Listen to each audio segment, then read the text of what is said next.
y restauración. Pilar es investigadora del Centro de Investigación Científica de Yucatán. Y pues bueno, Pilar, muchas gracias por asistir y ayudar a la coordinación del simposio. Entonces, todo tuyo público. Gracias, David, pues también por la invitación a coordinar contigo este simposio. Y bueno, debo decirles en primer lugar que yo iba a ser quien cerraba el simposio, porque esta plática es más en un sentido reflexivo respecto a cómo podemos mejorar nuestros esfuerzos de manejo de ecosistemas, ¿no? Entonces, pero qué bueno, porque pues también va a ser tal vez un punto que abra la discusión para las siguientes pláticas. Entonces, bueno, como ven, pues yo voy a hablar de conservación y restauración. Entonces voy a meter un poquito de ruido con el tema de restauración porque básicamente es mi línea de investigación principal. Entonces, pues bueno, básicamente en todo lo que pues, hablamos y se aborda respecto a conservación y restauración, hay varias, digamos, ideas que algunas personas tienen, ¿no? Unas personas piensan que son lo mismo, o sea, incluso hay discursos, hay sectores, personas que creen que apuntan a las mismas cosas porque sencillamente es algo que es positivo para el ambiente. Otras personas lo ven como que son estrategias incluso opuestas, que compiten, porque bueno, eso lo podemos ver, por ejemplo, en términos de recursos. Y otras personas lo pueden ver como que es una disyuntiva, o es lo uno o es lo otro. Y lo que yo vengo como a presentarles, a tratar de convencerles de alguna manera, es que pues no la idea es que, como pues bueno, lo dice el título de la presentación, es que lo veamos con un enfoque de estrategias aliadas. Entonces, básicamente, pues bueno, no, yo no me voy a detener en conceptos básicos, ni mucho menos, pero creo que pues, es importante diferenciar dos cosas relacionadas con estas dos grandes estrategias, ¿no? En términos de conservación, pues siempre se habla de proteger, ¿no? Y preservar la biodiversidad y los procesos y las funciones, ¿no? De proteger lo que tenemos. Y el foco de mucho de trabajo de conservación generalmente han sido especies y poblaciones, ¿no? Entonces, sobre eso es que se ha llevado pues mucha la investigación y los avances en términos de conservación. En el caso de la restauración pues su objetivo, su propósito principal es acelerar la recuperación de un ecosistema que ha sido degradado y pues que esa recuperación implique también retornar pues, los servicios que se han perdido por alguna razón, ¿no? Y esto responde a disturbios o degradación que puede tener un origen antrópico o un origen natural. El foco en este caso, o bueno, generalmente, porque no es el único, pero la mayoría de la investigación o los avances en restauración se han enfocado en las comunidades, en los ecosistemas y en los paisajes. Entonces, como ven, realmente pues sí, hay unas diferencias sustanciales que de hecho en esta revisión de Winston Hobbs en 2015 justo nos decían esto, ¿no?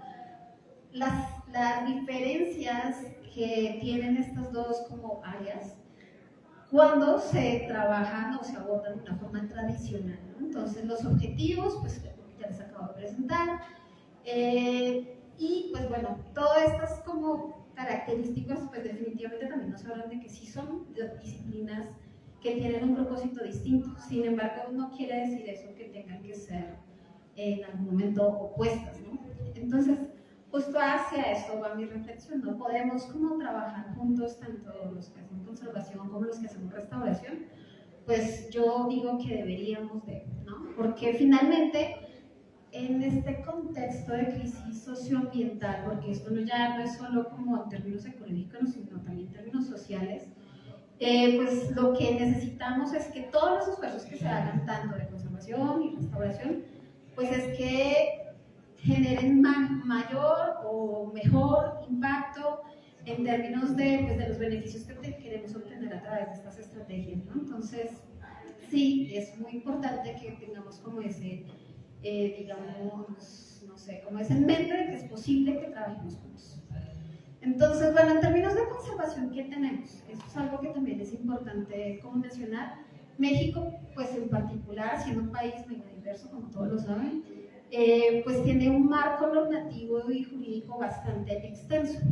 Y en lo que tiene que ver con conservación, por ejemplo, pues ustedes saben, existe la NOM 059 de Semarnat, que es este listado donde nos mencionan las especies que están en algún tipo de riesgo, de amenaza, y que realmente es un documento rector para definir muchas acciones de conservación a nivel general en el país. Tenemos el PROCER, que es el Programa de Recuperación y Repoblación de Especies en Riesgo, que pues es un programa gubernamental que pues, bueno, está enfocado pero en un número limitado de especies. Tenemos los PASE, que son los Programas de Acción para la Conservación de Especies. Aproximadamente a la fecha tenemos más o menos 45 PASES. Pero bueno, estos están particularmente enfocados en especies animales. Casi todos son aves, algunos reptiles y tenemos algunos mamíferos también. Entonces, en estos PASE, sí, por ejemplo, se hace una discriminación en tener acciones de conservación y acciones de restauración, pero en realidad se quedan bastante generales, ¿no? Entonces no hay como todavía una implementación más o menos avanzada en términos de estos sentidos, ¿no? Y obviamente algo de lo que ya varios de mis antecesores en el simposio estuvieron comentando, el tema de las áreas naturales protegidas, y ahora además tenemos una figura que son las áreas destinadas voluntariamente a la conservación, que pues están, digamos, o bueno, su creación pues es básicamente enfocada en mantener pues conservado ya sea un ecosistema o una especie en particular, ¿no? Entonces sí tenemos como un gran número de instrumentos que nos ayudan en términos de conservación. Y bueno, en términos de restauración, la novedad es que, bueno, tal vez muchos de ustedes lo sepan, estamos en el diseño de la restauración de ecosistemas desde el 2021. Eso lo que ha hecho es que ha impulsado muchísimo la restauración a nivel mundial, ¿no? Entonces, realmente muchos esfuerzos, mucha inversión y muchos ojos se han puesto sobre la restauración, y algo que pues es así como una noticia que a mí particularmente me complace mucho presentar, es que hace menos de una semana se hizo la presentación del Programa Nacional de Restauración Ambiental por parte de la Semarnat. En este programa, pues básicamente nos están apenas dando como unas directrices básicas, identificación de unos sitios prioritarios donde vamos a empezar a hacer la restauración, y pues bueno, es un documento rector, y eso es muy importante también para el avance de esta disciplina, porque pues por lo menos ya tenemos una orientación que nos va a permitir definir lineamientos, objetivos y metas. Y bueno, no me voy a detener en esto, pero pues obviamente tanto los esfuerzos de conservación como restauración pues nos enfrentamos casi a los mismos retos, ¿no? La fragmentación de los ecosistemas, la pérdida de hábitat, la sobreexplotación de recursos, el cambio de uso de suelo por distintas actividades antrópicas y pues como no, el cambio climático, que no es, ya es algo innegable en cualquier escenario que queramos hablar de esto. Y esto lo que está causando pues son bastantes impactos que algunos también de mis antecesores comentaron, ¿no? Extinciones de especies locales y a nivel global, la pérdida de diversidad genética, incrementa la vulnerabilidad de las especies, y también se reducen pues, sus poblaciones, ¿no? En general, ¿no? Estos son impactos que podemos como identificar, obviamente en los casos pues, particulares no vienen ahorita, entonces esto es lo que yo, digamos, quiero como reforzar con esta plática, ¿no?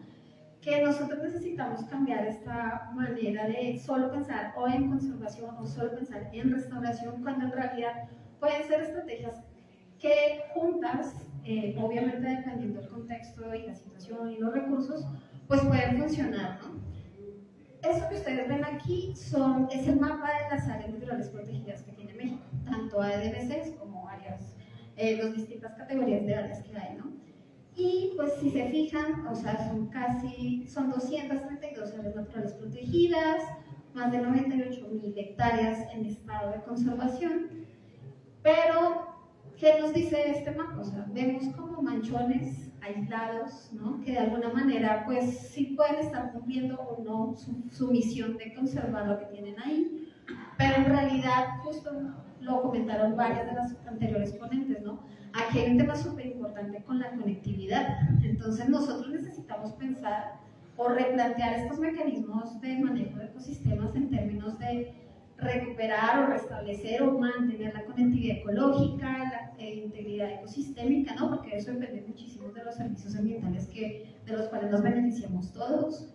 Y pues definitivamente eso es lo que nos lleva a tener que replantearnos de alguna manera estas situaciones, ¿no? Entonces, aquí les voy a presentar súper rapidísimo como un caso que ejemplifica lo que acabo de mencionar. Esto está, bueno, nos localizamos aquí en el estado de Yucatán. Esto que ven aquí, este polígono blanco es el municipio de Estemul.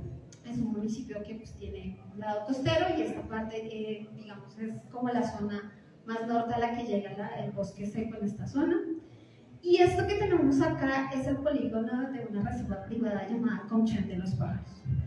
Y Comchén de los Pájaros es una reserva muy, muy importante porque en estas solo 300 hectáreas, que pues no es tanto comparado con otro tipo de áreas, está conservando el hábitat para muchísimas especies de distintos pues, ¿no? grupos. Entonces, esto se está volviendo pues un tema de mucho interés en la región. ¿Por qué? Porque Comchén se está quedando aislada en una matriz donde la presión antrópica por el cambio de uso del suelo, ¿no? Aquí hay muchas plantaciones de enequén, que es un cultivo pues, que todavía sigue siendo de importancia comercial en el estado de Yucatán, y además por el crecimiento urbano. Muchos, bueno, ustedes seguramente, bueno, los que son de México están familiarizados con el boom inmobiliario que ha tenido Yucatán en los últimos años. Pues bueno, en todo lado, cerca de la costa, están construyendo fraccionamientos de una manera impresionante. Entonces aquí tenemos a Comchén, esta es la zona donde está Comchén, entonces realmente esta área se está volviendo un refugio para toda esa biodiversidad que les acabo de mostrar y pues muchas especies más. Y ahí, o sea, de hecho, Comchén de los Pájaros, su propósito de creación fue mantener el hábitat para especies de aves migratorias. Entonces, pues aquí tenemos esa problemática y justo por lo que estamos tratando o hacia donde queremos ir, es empezar a restablecer áreas donde podamos implementar acciones de restauración para que pueda ampliarse de pronto estas áreas conservadas y la conectividad que tiene la zona de Comchén con otros manchones tanto de selva baja, que es, digamos, les digo, es el ecosistema que está más aquí, como pues incluso selva espinosa, que también es selva baja espinosa, que es como una vegetación muy típica de esta zona. Entonces, pues finalmente lo que les quiero decir es que, bueno, muchos dicen, los discursos en general, que conservar pues, es mejor y más barato que restaurar, y pues sí, pero no, o sea, porque no necesariamente en todos los casos, incluso hay acciones de restauración que pueden hacerse, o sea, que no implican tantos costos, incluso la conservación a veces implica muchos más costos de lo que esperamos. Entonces, pues definitivamente podemos tratar de combinar estas estrategias y ver cómo se pueden complementar para maximizar sus beneficios. Pero obviamente eso lo tenemos que hacer también de una manera muy meticulosa, no es hacer por hacer, ¿no? Y entonces ahí eso nos lleva a pensar, ¿no? Que esta combinación de acciones o de esfuerzos se puede dar en distintas escalas, tanto espaciales como temporales, y depende de las condiciones específicas del área, del nivel de degradación o de impacto que estamos viendo, de las amenazas que tiene ese ecosistema o esa región, el contexto social, que es algo que a veces desde el escritorio o cuando se hace el diseño de las estrategias no se tiene en cuenta, pero que es fundamental para que todos los esfuerzos que se estén haciendo de manejo de ecosistemas funcionen. La disponibilidad de recursos, y no solo me refiero a financieros, sino también humanos, y obviamente los objetivos de restauración, ¿no?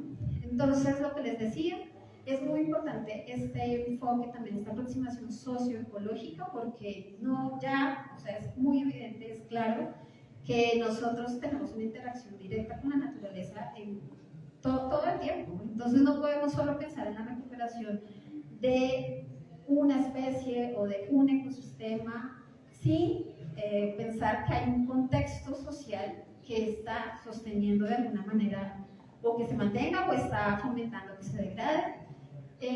El monitoreo de las acciones tanto de conservación y restauración también es fundamental, porque sin eso pues no podemos pues saber si esas acciones están funcionando o no. Aquí esta parte de monitoreo es una de las grandes como carencias que por lo menos yo puedo resaltar en el área de la restauración, porque se implementan las cosas y luego no sabes si están funcionando o no. Entonces nos quedamos sin, digamos, información valiosa para la toma de decisiones. Y pues definitivamente, claro que apoyo la conservación y claro que me parece supremamente importante, pero definitivamente también tenemos que invertir muchos esfuerzos en restaurar, ¿no? Y ya saben, los que son de México o han estado aquí en estos días, pues la bandera de la actual Secretaría de Medio Ambiente es justamente la restauración ambiental. Entonces, pues de mi parte sería todo. Muchas gracias.